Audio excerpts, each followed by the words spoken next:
ठीक है। तो क्या था ये डायग्राम आपको सामने, A B C for 1 mole of monatomic ideal gas calculate Q W, hello hello hello, हाँ ठीक है, calculate Q W delta E और delta H and heat capacity for the process A B B C and A B C, इनके लिए calculate करना है। ठीक है, सबने नोट कर लिया? एक एक करके काम करना स्टार्ट करते हैं। तो जब भी इस तरीके के क्वेश्चन आते हैं तो हमेशा बेसिकली एक क्वेश्चन जो इससे पहले न्यूमेरिकल हुआ था उसमें डायग्राम नहीं था, है ना, बिना डायग्राम का एक अपन ने क्वेश्चन बनाया था, उस पर अपन ने काम किया था। नाउ अब हम लोग क्या कर रहे हैं, एक डायग्राम वाला क्वेश्चन दिया है, तो मेरा ये कहने का हमेशा इस तरीके का मोस्टली ज़्यादातर तो एक्सपेक्टेशन आपका फिजिक्स में ही है कि वहीं आपको ज़्यादा मिलेगा ऐसे क्वेश्चन, और लेकिन फिर भी मुझे कुछ टर्म सिखाने हैं तो मैंने एक क्वेश्चन ऐसा लिया हुआ है। तो आपको क्या करना चाहिए, आपको तीनों पैरामीटर पहले देखने चाहिए कि आपको पता है कि नहीं पता है। स्टेट 1 पर आपको प्रेशर पता है गैस का 2P, स्टेट 1 पर आपको वॉल्यूम भी पता है V, लेकिन क्या चीज़ की जानकारी नहीं है, टेम्परेचर की जानकारी। एटलीस्ट आपको PVT तो पता होना चाहिए। नंबर ऑफ मोल्स आपको मालूम है कितने हैं, 1 मोल। तो तीसरा पैरामीटर अगर आपको पता नहीं है तो आप मान लिया करो, अगर आपको पता नहीं है तो आप माना करो कि जो नहीं मालूम उसको, जो पता नहीं उसको मानो और उसको मालूम करने की कोशिश करोगे न्यूमेरिकल में। ये तरीका है न्यूमेरिकल को सॉल्व करने का। लेकिन अपना आंसर जिस चीज़ को आप मानोगे उसमें कभी मत देना। आपके लिए नोन क्वांटिटी कौन सी है, 2P प्रेशर V वॉल्यूम, ये नोन क्वांटिटी है। आपका आंसर जो आएगा वो इन्हीं में आना चाहिए। टेम्परेचर जो आपने मान लो यहाँ पे स्टेट T पे टेम्परेचर T, A पर टेम्परेचर T माना हुआ है, तो टेम्परेचर के टर्म्स में आप अपना क्वेश्चन के आंसर को छोड़ नहीं सकते हैं। आ रहा समझ बात? ठीक है। तो अब A से जब B पे जाओगे तो टेम्परेचर कितना, AB प्रोसेस कौन सा प्रोसेस है बता सकते हैं? आइसोबारिक प्रोसेस है, दिख रहा है। A से B जाने पे लगातार प्रेशर क्या है, कांस्टेंट है, कितना हो रहा है 2P के बराबर, तो आइसोबारिक हो गया। हाँ, अब आइसोबारिक प्रोसेस में अगर वॉल्यूम डबल होगा तो वॉल्यूम डबल होगा, आइसोबारिक में प्रेशर कहाँ चेंज होगा, है ना। तो आइसोबारिक प्रोसेस में प्रेशर कांस्टेंट है, तो PV इक्वल टू nRT क्या कहता है, PV इक्वल टू nRT कहता है अगर प्रेशर कांस्टेंट रखोगे, ठीक है, और N और R वैसे ही कांस्टेंट होते हैं, तो V प्रोपोर्शनल टू क्या हो जाएगा, T हो जाएगा।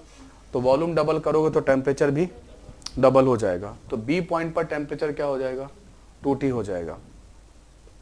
फिर आपका BC प्रोसेस कौन सा प्रोसेस है, आइसोथर्मल प्रोसेस है। कैसे पता किया, P इंटू V कॉन्स्टेंट है, ये मैंने दे भी दिया, नहीं भी देता तो भी तुम पता कर लेते। क्यों, इस B पॉइंट पर आप P और V का मल्टीप्लिकेशन देखो कितना आ रहा है, 4PV आ रहा है, और C पॉइंट पर देखो 4PV आ रहा है।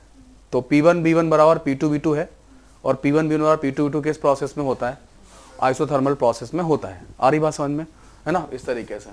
तो यहां पर भी टेम्परेचर कितना रहेगा, 2T रहेगा। ये आपका पहला काम होता है, ये आपका पहला काम होता है। अब इस समय इस स्टेट पर A पर B पर C पर आपको गैसेस सब्सटेंस के जो गैसेस स्टेट आपको दी गई है उसमें आपको सभी चीजें मालूम चल गई हैं, है ना, सभी चीजों का जानकारी ना, प्रेशर वॉल्यूम टेम्परेचर तीनों का आपको क्या है, जानकारी है। आ रहा है बात समझ में? ठीक है, इस तरीके से रहेगा। तो ये रहने वाला है, क्लियर। नाउ अब इसके बाद क्या रहता है यहां पर,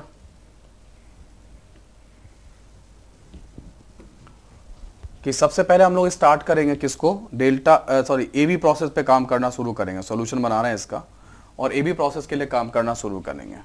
तो AB प्रोसेस के लिए इसका सॉल्यूशन बनाते हैं। कितने पैरामीटर्स आपको निकालने हैं, आपको Q पता करना है, W पता करना है, डेल्टा E पता करना है, डेल्टा H पता करना है, हीट कैपेसिटी पता करना है। तो सबसे पहला काम आप AB के लिए करोगे। AB में भी आप सबसे पहले क्या कैलकुलेट करना चाहोगे, वर्क डन, यस और नो? क्यों?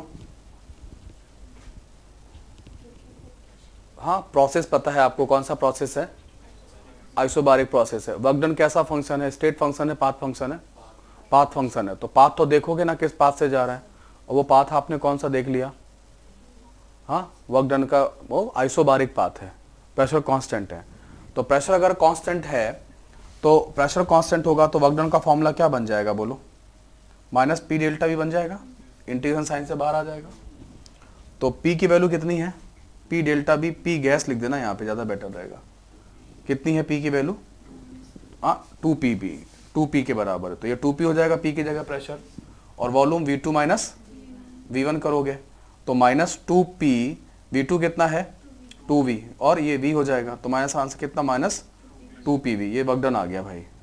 ये क्या आ गया WAB आ गया। अब वर्क डन के बाद क्या कैलकुलेट करना चाहोगे, वर्क डन के बाद क्या कैलकुलेट करना चाहोगे, हाँ क्यू कैसे आएगा, NCP डेल्टा टी लगा सकते हैं, क्यू की जगह क्यू NCP डेल्टा टी निकाल सकते हैं यहाँ से, या सुनो डाउट है क्या, Q बराबर NCP डेल्टा टी लग सकता है, क्यों लग सकता है, क्योंकि प्रेशर कांस्टेंट है, इसलिए Q बराबर NCP डेल्टा टी लगाया जा सकता है। यहाँ पे Q QP के बराबर है, यहाँ पे Q QP के बराबर है, यहाँ पे जो Q होगा वो वास्तव में QP के ही बराबर होगा, क्योंकि प्रेशर क्या है कांस्टेंट है। तो आप क्या कर सकते हो, NCP डेल्टा टी लगा सकते हो, ठीक है। तो NCP डेल्टा टी जो लगाओगे उसमें क्या होगा, N को 1 मोल है, Cp कितना हो जाएगा, मोनोटॉमिक गैस है, Cp का फॉर्मूला याद है क्या था, Cp equal to F+2/2R, degree of freedom वाला, डिग्री ऑफ फ्रीडम कितनी आएगी मोनोटॉमिक गैस के लिए 3 आ जाएगी, तो Cp कितना हो जाएगा 5/2R। T की वैल्यू क्या लिखोगे, T2 माइनस T1, तो T2 माइनस T1, T2 कितना है भाई, तो 5/2R, ये हो जाएगा 2T माइनस T, ये सुनो ठीक है। तो ये हो जाएगा Q की वैल्यू जो आएगी वो आ जाएगी 5/2, है ना, और एक तरह से 1 मोल ये रख दिया था आपने, 1 मोल ना रखे तो ज़्यादा बेटर है, अभी नहीं रख रहे हैं ना, इसको N बना रहने दो, थोड़ा सा आगे फील आ जाएगा बनाने में, तो NRT आ जाएगा यहाँ पे। NRT में आप आंसर नहीं छोड़ सकते, क्योंकि T को आपको हटाना पड़ेगा, T आपने माना था, नोन था, तो NRT जगह क्या पुट कर दें, PV पक्का या 2PV,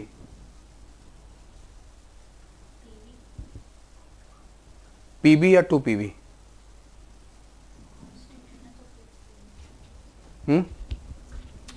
यहां पे लिया था ना टेम्परेचर, इस जगह पे लिया था, हाँ यहाँ लिया था, इस स्टेट पर जरा PV इक्वल टू NRT लगा के देखो,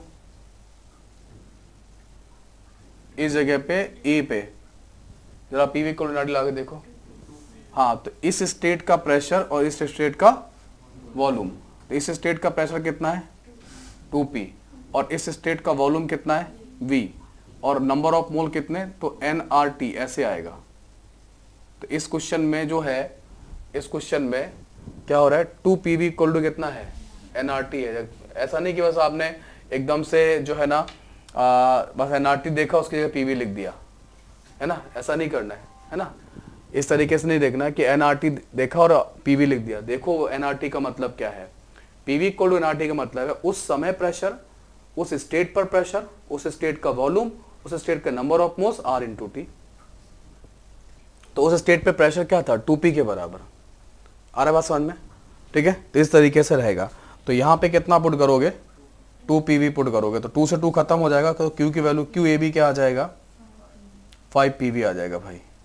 अब क्या कैलकुलेट कर सकते हो, डेल्टा ई कैसे कैलकुलेट करोगे, फर्स्ट लॉ लगा लो, है ना, फर्स्ट लॉ ही लगाओगे, डेल्टा ई का फॉर्मूला नहीं मालूम है, डेल्टा ई का फॉर्मूला क्या था, बोलो बोलो बोलो बोलो, डेल्टा ई का फॉर्मूला क्या था, डेल्टा ई क्या फॉर्मूला क्या था, NCV, क्या ये लगा सकते हैं, इधर वॉल्यूम कांस्टेंट थोड़ी ना बोला है, या तो क्या है प्रेशर कांस्टेंट है, तो क्या इसको लगा सकते हैं, आइडियल गैस है तो लगा सकते हैं, क्यों, क्योंकि ये स्टेट फंक्शन है, इसलिए CV से घबराना नहीं, है ना, इससे घबराना नहीं, प्रोसेस कोई भी बना रहे हैं बस आइडियल गैस होनी चाहिए। डेल्टा ई का वैल्यू क्या आएगा, N C V delta T. तुम लोगों ने क्यू पी क्यू पहले निकाला, मैं होता तो मैं सबसे पहले डेल्टा ई निकालता, सबसे पहले डेल्टा ई निकालना चाहिए। तो तुम लोग जैसा कह रहे हैं वैसा मैं करता जा रहा हूँ, लेकिन मेरी इच्छा है तो ये थी कि सबसे पहले डेल्टा ई कैलकुलेट करो। क्यों? क्योंकि वो कन्फर्म है, फॉर्मूला वही लगेगा। सबसे पहले डेल्टा ई निकालो, फिर डब्ल्यू निकालो, फिर फर्स्ट लॉ लगा के क्यू निकालो। ये तरीका है ना, आ रहा है समझ में? तो सबसे पहला स्टेप में क्या होना चाहिए था, डेल्टा ई आना चाहिए था। सबसे पहले डेल्टा ई निकालते, फिर डब्ल्यू निकालते, फिर फर्स्ट लॉ लगाते, क्या डेल्टा ई बराबर क्यू प्लस डब्ल्यू, उससे क्यू निकालते। तो ये तुम्हारा इतना कैलकुलेशन बच जाता है ना। तुम्हारा ये जो वाला कैलकुलेशन था, ये वाला क्या हो जाएगा, ये बच जाएगा। आ रहा बात समझ में, है ना। तो आपको काम ऐसे ही करना चाहिए जिस तरीके से मैंने बताया, ऐसे ही करना। पहली बार था तो कोई दिक्कत नहीं, अभी तो डिस्कशन चल रहा है, कोई समस्या नहीं है इस वाले पार्ट पे अभी। तो डेल्टा ई निकालें किसके लिए, ए बी के लिए। तो डेल्टा ई जो ए बी प्रोसेस का होगा, एन को एन रहने दो, सी वी को क्या पुट करोगे, 3/2r, f/2r होता है, f/2r होता है ना। और ये क्या लिखोगे, T2 माइनस T1 हो जाएगा, ठीक है। तो n into 3/2r T2 minus T1, T2 की वैल्यू क्या हो जाएगी, 2t माइनस t। तो ये क्या आ जाएगा, 3/2 nRT, फिर से आ गया nRT है, क्या लिखोगे, 2PV लिखोगे। याद आ गया ना, 2PV लिखना है, ठीक है। तो हमारा 2 से 2 खत्म हो रहा है, तो डेल्टा ई ए बी जो आएगा वो कितना हो जाएगा, 3PV के बराबर हो जाएगा, आ जाएगा।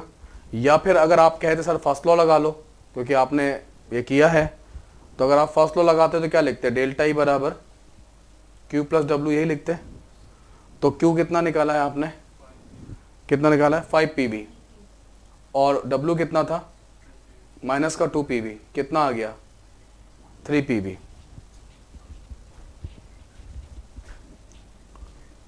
बोलो। सो डेल्टा ई बराबर क्या हो जाएगा, क्यू प्लस डब्ल्यू, ओके, और वो क्या हो जाएगा, 3PV के बराबर हो जाएगा। यहां भी आ रहा है 3PV, दोनों से मैच कर रहा है, किसी से भी कर लो।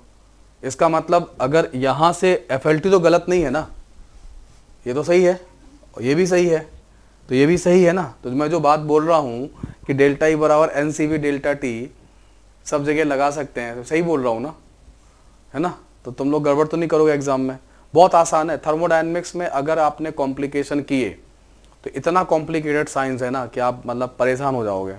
और अगर आप आसानी से चलोगे, ठीक है ना, साइंस बहुत कॉम्प्लिकेटेड हो जाती है जब आपको मतलब उसे कॉम्प्लिकेटेड वे में पढ़ाते हो, है ना, लेकिन बहुत आसान हो जाती है जब उसे बहुत आसान वे में पढ़ाते हो, ठीक है ना। तो मैं इसीलिए मैंने गिनती के 4-5 फॉर्मूले बताए हैं आपको कि भाई यही रट लो। ये है डेल्टा एच बताया, NCP डेल्टा टी, क्यों बता दे, बस गिनती बताया कि भाई अगर आप देखोगे ना अब तक के पूरी थर्मोडायनेमिक्स का पूरा सार देखोगे ना, तो मैंने बहुत 4-5 फॉर्मूले आपको बता दिए, उनको कैसे अप्लाई करना वो बता दिए। अब आप एक क्वेश्चन में delta equal to NCV delta T के मैं आपको कितने क्वेश्चन लगाऊं या ना लगाऊं, क्या फायदा है, कुछ नहीं होगा। जिसको एक बार बात समझ में आ रही, delta equal to NCV delta T लगता है तो लगाओ, खत्म करो।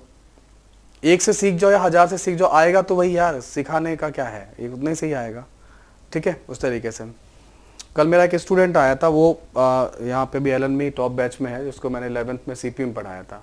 तो वो उसने DPP कह रहा सर मैंने DPP जो है ना 2-2 जीरोक्स करके रखे हुए हैं आपके, जो आपने वहाँ बांटे थे, वहाँ बना के मैं दिए थे, क्योंकि वो जो DPP बांटे थे, जो दिए थे ना, मतलब वो इतने सफिशिएंट हैं, 20, 25, 40, 50 क्वेश्चन, उसमें हर चीज़ कवर्ड हो रही है। आप वो रिवाइज कर लो, मतलब आप सबको रिवाइज कर रहे हो। फिर आप कहते हैं सर प्रैक्टिस करें नहीं करें, प्रैक्टिस का ये है कि आपकी स्पॉन्टेनिटी बहुत इंक्रीज होएगी।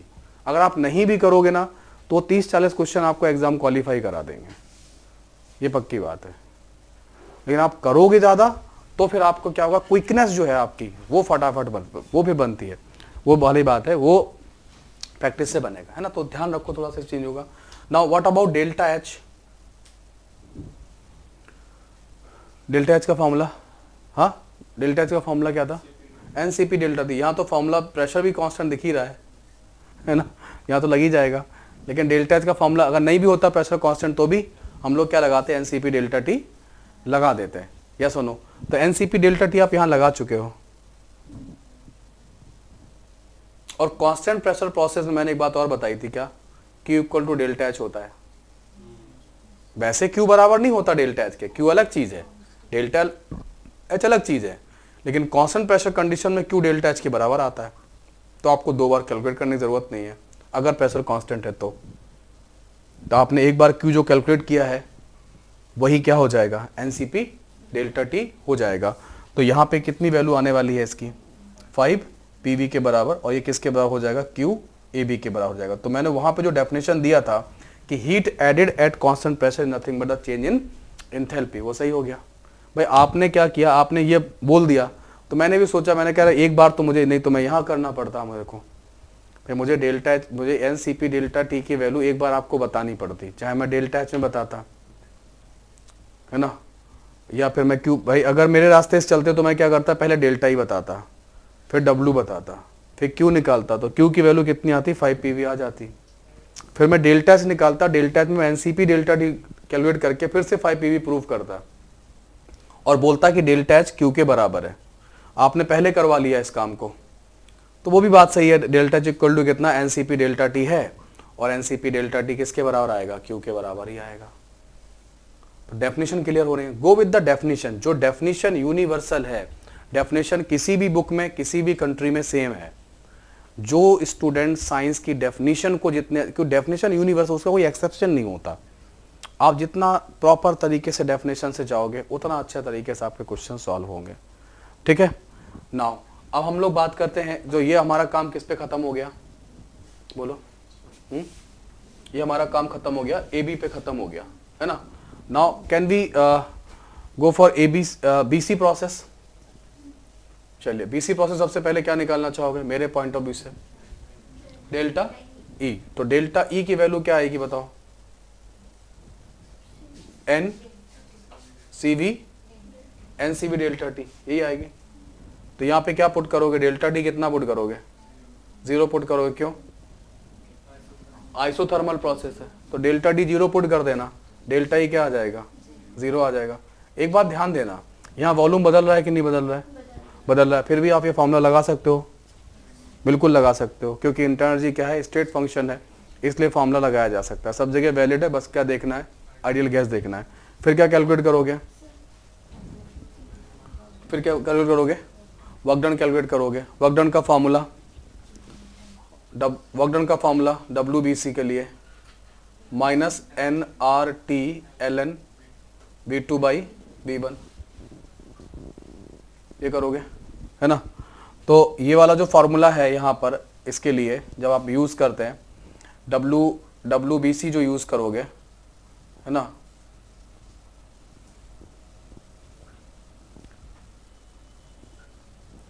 तो यहाँ पे WBC की वैल्यू जो आएगी वो आएगी माइनस NRT/ln V2/V1, ये फॉर्मूला यूज करोगे।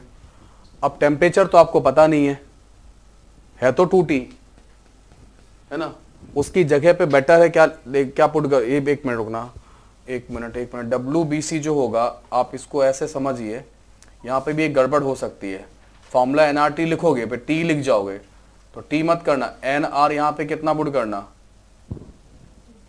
2T टेम्परेचर पे है ये प्रोसेस, है ना, और ln कहां से चलेगा, V2/V2 कितना, 4PV, और ये कितना 2V, तो WBC क्या हो जाएगा, WBC हो जाएगा माइनस का 2nRT/ln 2nRT की वैल्यू पता कितनी आएगी, 4PV। अब आप इस यहीं पे यहाँ भी लगा लो, यहाँ लगा लो, चाहे यहाँ लगा लो, कहीं भी PV इक्वल टू NRT लगा लो, एक ही बात है भाई, P1V1 बराबर P2V2 है, तो इसका P1V1 किसके बराबर है, P1 कितना है यहाँ पे 2P, V1 कितना है यहाँ पे 2V, तो 2P into 2V equal to NR2T होगा। आई बात समझ में, है ना। इस स्टेज पे प्रेशर 2P, इस स्टेज पे volume 2V, number of moles N, R temperature 2T, तो ये रिलेशनशिप बनेगी। इसीलिए याद है आपको, मैं गैस स्टेट में बोलता था कि मुझे PV इक्वल टू NRT का नाम इक्वेशन ऑफ स्टेट ज्यादा अच्छा लगता है as compare to ideal gas equation. Ideal gas equation तो बहुत स्पेसिफिक है, जब आप उसे इक्वेशन ऑफ स्टेट बोलते हो ना तो आपको समझ में आता है अच्छा इक्वेशन ऑफ स्टेट है, ओके, मतलब किसी स्टेट के प्रेशर वॉल्यूम टेम्परेचर को रिलेट करने वाली इक्वेशन, जिसको हम लोग क्या बोलते हैं, इक्वेशन ऑफ स्टेट बोलते हैं। किसी स्टेट के प्रेशर वॉल्यूम टेम्परेचर को रिलेट करने वाली equation PV equal to NRT कहलाती है। तो यही है ना, उस स्टेट का प्रेशर, उस स्टेट का volume, number of moles R into T, that call PV equal to NRT. तो मुझे हमेशा वो इक्वेशन ऑफ स्टेट ज्यादा अच्छा लगता है as compare to ideal gas equation, है ना, उसको जो वो ज्यादा सही रहता है। ठीक है, तो क्या लिखोगे यहाँ पे बोलो, -4 PV ln2, ये आपका W आ गया। अब क्या निकालना चाहोगे? हाँ, अब आप फर्स्ट लॉ लगा लो, FLT लगा दो। ठीक है, तो FLT क्या कहता है? FLT कहता है डेल्टा ई बराबर क्या होगा, Q प्लस W। यहाँ डेल्टा ई क्या है, यहाँ डेल्टा ई तो 0 है, तो यहाँ 0 पुट करो तो Q इक्वल टू ये आ जाएगा। तो यहाँ पे Q की वैल्यू किसके बराबर आएगी, -W। तो QBC जो होगा वो WBC का नेगेटिव हो जाएगा, कितना हो जाएगा, हाँ प्लस का हो जाएगा, प्लस का 4 PV ln2 हो जाएगा।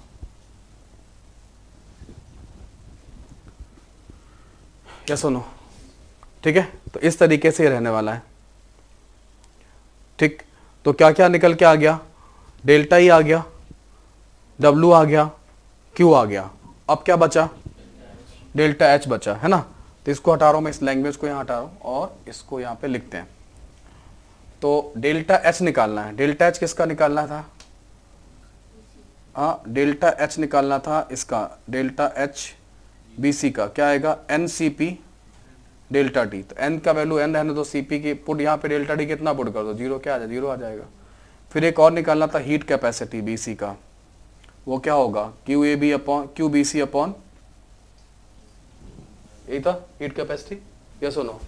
तो QBC की वैल्यू कितनी है, 4 PV ln2 अपॉन 0, ये क्या आ जाएगी, इन्फिनिट हो जाएगा। यार इसमें हीट कैपेसिटी निकाली थी AB में, हाँ, तो हीट कैपेसिटी कितना आएगा AB का, AB का हीट कैपेसिटी, हाँ यहाँ लिख दूँ इस जगह पे, CAB लिख दूँ, CAB क्या आएगा, QAB अपॉन डेल्टा T। तो QAB कितना था, 5 PV था, और डेल्टा T कितना होगा, T, और PV अपॉन T किसके बराबर आएगा, यहां से निकालो PV अपॉन T, इस वाले से, NR/2, और N की वैल्यू कितनी है, 1, तो R/2 हो गया। तो PV अपॉन T की जगह R/2 रख दो, तो CAB की वैल्यू कितनी आ जाएगी, 5/2R। ये पता क्या है, C 5/2R, हाँ CP के बराबर है।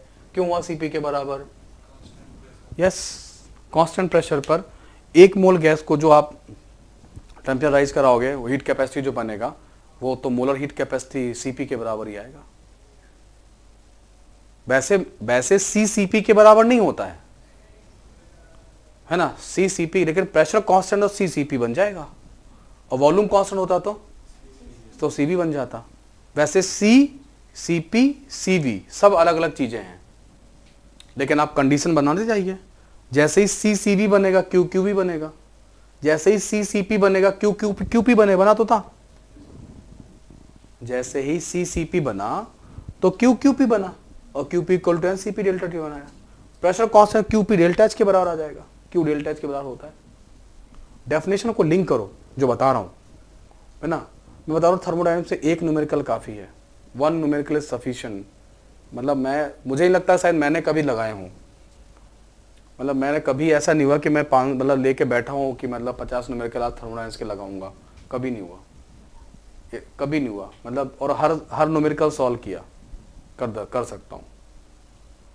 ठीक है, रीजन वही कि आपका कंसेप्ट क्लियर है, अगर क्लियर है तो 5 न्यूमेरिकल, 10 न्यूमेरिकल, 1 न्यूमेरिकल भी काफी है भाई। जो मैं बता रहा हूँ ये तो डेविएशन होने वाला नहीं, आप तो क्वेश्चन पढ़ो, लगाते जाओ, कौन मना कर रहा है। डेल्टा कह रहा हूँ, delta equal to NCP delta T हर प्रोसेस में लगेगा तो लगेगा, delta H equal to NCP delta T सब जगह लगेगा तो लगेगा। C निकालना है, Q बाई डेल्टा T है, Q निकालो आ जाएगा। Q कैसा है, Q निकालने का बेस्ट तरीका है फर्स्ट लॉ, क्यू निकालने का बेस्ट तरीका है फर्स्ट लॉ ऑफ थर्मोडायनेमिक्स, क्योंकि आपको डेल्टा ही पता रहता है, एनसीवी डेल्टा टी। डब्ल्यू आपको पता चलेगा, क्यों? प्रोसेस पता चलेगा, क्योंकि वो पाथ फंक्शन है। बिना प्रोसेस के आप बिना पाथ जाने आप डब्ल्यू निकाल नहीं सकते। तो क्यू और डेल्टा ही डब्ल्यू आपको पता चल जाता है, तो क्यू बहुत आसानी से निकल जाता है। हो, और आप अगर कॉन्फिडेंट हो, डेफिनेशंस आपको पता है कि यार प्रेशर कांस्टेंट है सर, वो क्यूपी के बताते, आप डायरेक्ट निकाल दो, जैसे आपने यहाँ निकाला था, वो भी चलेगा। मुझे फील आ रहा है इस बात का? ठीक है, तो हमने दो का काम हमने जो है ना वो कर दिया है यहाँ पर। किसका हो गया कंप्लीट? हमारा ए बी का हो गया और बी सी का हो गया। Now will discuss about A B C. A B C मतलब बी पूरा प्रोसेस देखना है, ए बी सी पूरा देखना है, इस पे काम करेंगे। तो पहले तुम लोग नोट करो, फिर हम लोग ए बी सी पे काम करते हैं, है ना? नोट करो इसको जरा। तो अपना काम हो गया, हमने ए बी के लिए और बी सी के लिए सारे काम कर लिए, है ना? ए बी इनके लिए कर लिए। नाउ हमारा कंसर्न है, क्वेश्चन में कहा गया ए बी सी के लिए भी करो। तो ए बी सी प्रोसेस में जब आप जाते हो तो A B C, it is the combination of two process, one is isobaric and one is isothermal. So it is a combination of two process. ABC become the combination of two process. तो अगर कोई path दो process से बना हुआ है तो उसको आप पाथ को तो फिर आप दो पाथ में डिवाइड करना। कुल मिला के ये है कि अगर आपको कोई पाथ फंक्शन कैलकुलेट करना है तो पाथ देख के कैलकुलेट करना, और अगर कोई स्टेट फंक्शन कैलकुलेट करना है तो बीच की स्टेट गायब कर सकते हो। भाई ए बी सी में प्रोसेस कहां से शुरू होगा? ए से। खत्म कहां पे होगा? सी। तो बी से कोई लेना देना नहीं है अगर आप स्टेट फंक्शन पे को कैलकुलेट कर रहे हो तो। और यहां बोर्ड पे कितने स्टेट फंक्शन है? इंटरनल एनर्जी, इंथैल्पी, ठीक है, ये स्टेट फंक्शन है। और कौन कौन से पाथ फंक्शन है? डब्ल्यू और क्यू। तो डब्ल्यू और क्यू जब निकालोगे तो दोनों पाथ देखने पड़ेंगे, और जब इंटरनल एनर्जी एंथैल्पी निकालोगे तो केवल स्टेट देखना, कौन सा? पहला और आखिरी, बी से मतलब नहीं होगा। करें? तो ये डेटा बस आप थोड़ा सा मुझे बता देना, ए बी का और क्यू का डेटा बता देना, ये मैं जगह में थोड़ा इसी जगह में सॉल्व हो जाएगा। कैसे देखो, तो अब ए बी सी के लिए हम लोग काम करते हैं, है ना? तो ए बी सी के लिए जब काम करोगे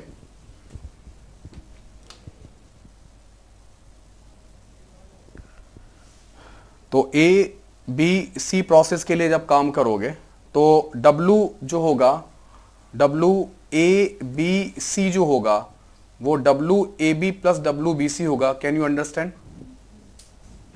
क्योंकि ये पाथ फंक्शन है तो दोनों के पाथ को लेके चलना पड़ेगा। तो W ए बी कितना था बताएंगे मुझे? ये लिखा है 2PV, W यही लिखा है, 2PV लिखा है। और W बी सी कितना था? कहीं है इस समय? ये लिखा है -4PV ln2, ऐसे करना होता है। तो आप इसमें से क्या कॉमन कर सकते हैं? 2PV कॉमन कर सकते हैं माइनस का, 1 + 2 ln2 हो जाएगा। ये W A B C हो जाएगा।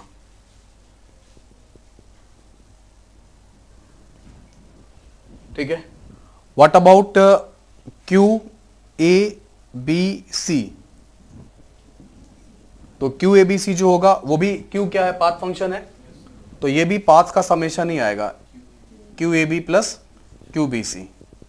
अब अगर आप मेरी ये बात समझते, इसको आप कहीं भी अप्लाई करो, एक बार में समझ जाओ चाहे 10 बार में समझो, जब भी आपको क्यू निकालना है ऐसे ही करना है। अगर आपको कॉम्बिनेशन ऑफ पाथ में काम करना है तो इस तरीके से करना है। तो क्यू ए बी कितना आएगा? 5PV आ जाएगा, तो ये 5PV होगा। और बी सी कितना आ जाएगा? 4PV ln2 हो जाएगा। तो P इंटू वी को क्या कर लोगे? कॉमन कर लोगे, क्या आएगा? 5 + 4 ln2 हो जाएगा। ये आपका QAB आ जाएगा। ठीक है, नाउ अब ये दोनों पाथ फंक्शन कैलकुलेट हो गए। अब हम लोग बात करेंगे किसके लिए? डेल्टा E के लिए। तो डेल्टा E के लिए फिर से फॉर्मूला कौन सा यूज होगा?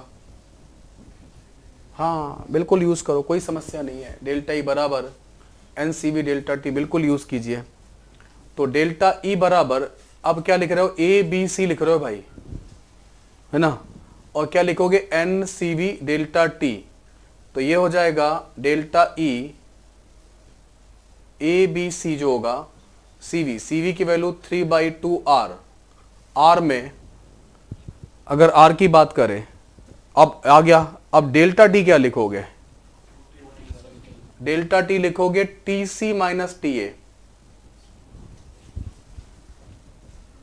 ए बी सी स्टेट फंक्शन है, पहला और आखिरी से मतलब है, पहला कौन सा था T2 कौन सा होगा आपका ये वाला, T1 कौन सा होगा ये वाला, चलेगा है ना, और एकदम करेक्ट आंसर आएगा, कोई समस्या नहीं है। 3/2 एन आर, यहाँ पे क्या हो जाएगा 2t minus T, so that become 3/2 N R T, और एन आर टी की वैल्यू कितनी आएगी 2 पीवी आएगा, ये कितना आ जाएगा 3 पीवी आ गया।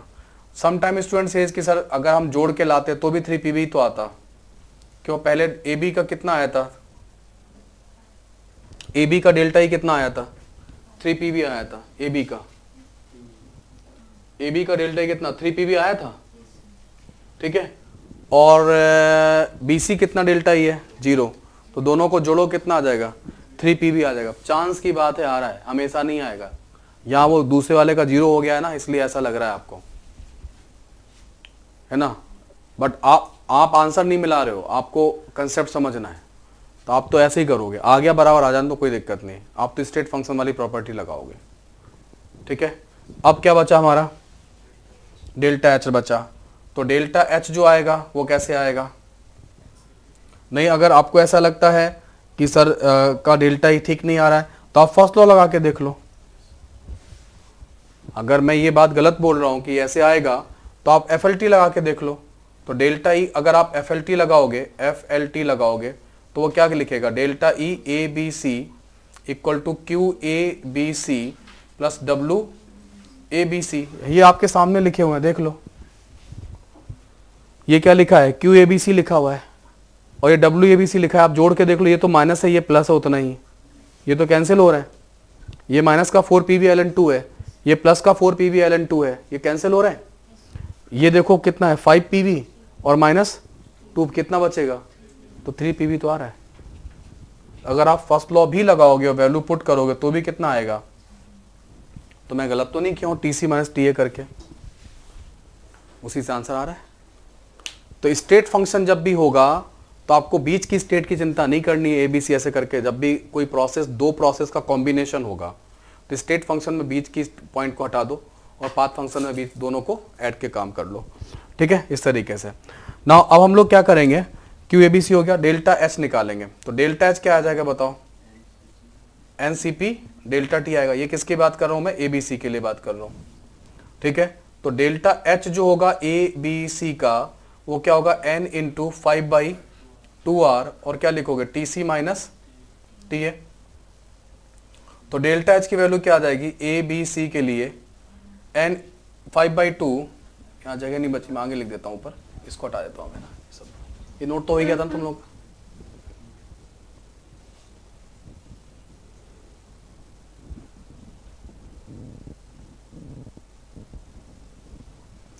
तो यहां पर TC माइनस TA हो जाएगा, ठीक है, और इसके बाद यहां पे पुट कर दो, तो delta H equal to delta H ABC equal to क्या आ जाएगा N इंटू 5/2R और 2T माइनस T आ जाएगा, या सुनो, तो पुट कर दो delta H equal to ABC का क्या आ जाएगा 5/2 NRT आ जाएगा, डेल्टा एच ऑफ ABC कितना होगा 5/2 इंटू 2 PV हो जाएगा, 2 से 2 खत्म कर देना, ठीक है, डेल्टा एच इक्वल टू क्या आ जाएगा ABC का 5 PV। ये भी आपको ऐसा लगेगा जैसे जोड़ने के बाद भी तो आ सकता था सर, है ना, लेकिन ये भी आपको जोड़ के नहीं निकालना, चांस की बात है, क्योंकि डेल्टा एच 0 है आइसोथर्मल प्रोसेस में, तो ऐसा हो रहा है, बात समझ में आ रही है, ठीक है ना। अब हमारा क्या बचा हीट कैपेसिटी, हीट कैपेसिटी क्या आएगा CABC,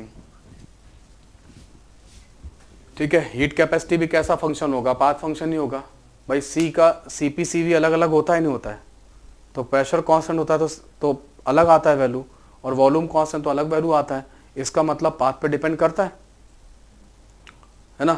तो ये भी आप कहोगे सर जोड़ के निकाल दो, मैं फिर भी बोलूँगा फिर वही डेफिनेशन से चलो, है ना। और इसकी डेफिनेशन क्या, जोड़ोगे तो फिर एक का तो एक का कुछ था, एक का इन्फिनिटी था, इन्फिनिटी वाले को ऐड कैसे कर लोगे।